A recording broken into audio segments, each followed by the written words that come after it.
아담이 어디 있는지 몰라서 하나님께서 아담을 부르신 걸까요? 우리는 때론 하나님께서 모든 것을 알고 계시는 분인지를 잊을 때가 있습니다. 하나님의 부르심에 아담의 대답은 이렇습니다. 내가 하나님의 소리를 듣고 내가 벗었으므로 두려워서 숨었습니다. 인류 최초의 첫 번째 본능적 자아는 선악과의 열매를 먹는 불순종이었고, 인류 최초의 본능적 감정은 두려움이었으며, 인류 최초의 본능적 행동은 숨는 것이었습니다. 그런데 우리가 아담의 이러한 행동에 비겁하다고 말할 수 있을까요? 이 모습을 누구에게 쉽게 발견할 수 있습니까? 어린아이들입니다. 가르쳐주지도 않았는데 거짓말도 잘하고 습관적으로 잘 숨습니다. 어린아이들의 성장기를 관찰해보면 물론 환경의 요인을 부정할 수는 없지만 이런 부정적인 행동들은 학습적 결과라기보다 인간의 본능에 가깝습니다.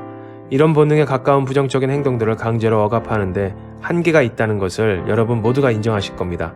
그래서 어린아이들을 가르치고 교육하죠. 자신이 저지른 행동 후 발생한 결과의 책임을 가르치는 것입니다.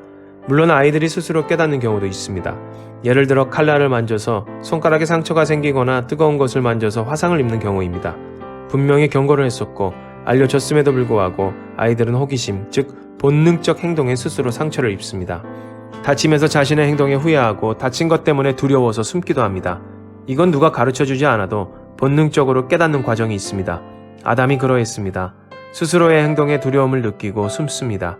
아직 아담은 다쳐서 두려움이 가득한 어린아이와 같습니다. 후회와 반성과 회개의 감정이 아직 정확히 무엇인지를 전혀 깨닫지 못할 때입니다. 아이가 변명하고 거짓말한다고 비겁하다고 말하지 않습니다. 다친 어린아이를 붙들고 왜 내 말 안 들었어? 너 나한테 용서를 구해. 회개해. 이렇게 혼을 내면 아이가 진심으로 용서를 구하고 회개를 합니까? 이건 교육이 아니라 폭력입니다. 일단 다친 곳을 치료해주고 마음을 안정시킨 후 위험한 행동에 대해서 재차 강조하며 아이가 저지른 행동과 그 결과에 대한 책임을 가르치죠. 성경을 잘 확인해 보시길 바랍니다. 하나님은 아담을 강압적으로 혼내며 강요하거나 저주하지 않습니다. 하나님은 사랑으로 가르치십니다. 십자가 사건을 꼭 기억하세요. 예수님은 다친 것을 뛰어넘어 이미 죽어버린 영혼들을 살려내시려고 이 땅에 오십니다. 영혼이 살아야 정신이라도 차리고 정신이라도 차려야 하나님을 인식할 거 아닙니까? 이 땅의 백성들을 일단 살려내기 위해 자신이 직접 어린 양 제물이 되어 일방적으로 하나님과 화해를 시키고 죽어야 할 인생들을 일방적으로 생명과 구원의 길로 인도하셨습니다. 그래서 우리는 본질상 죄의 자녀로 태어나지만 동시에 구원의 기회를 가지고 태어납니다.